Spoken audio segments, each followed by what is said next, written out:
pakat lam sakjun tazari lawe apni nan ta pesan barat dok sakni la jo siasang ko thamna ka problem me ka alam chung sino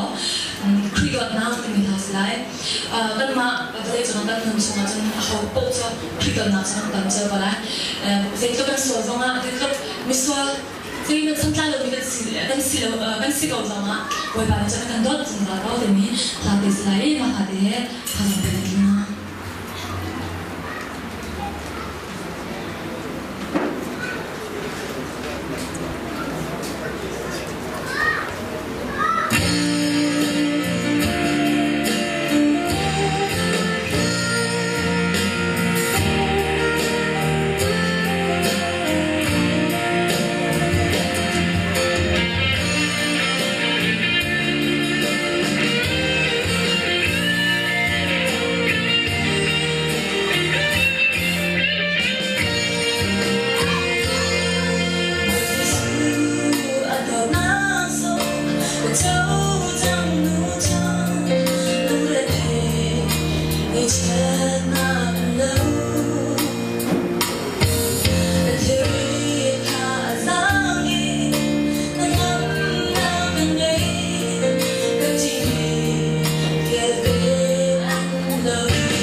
kan bagi nan kan so mi cha ka lo to nan khri fa bu le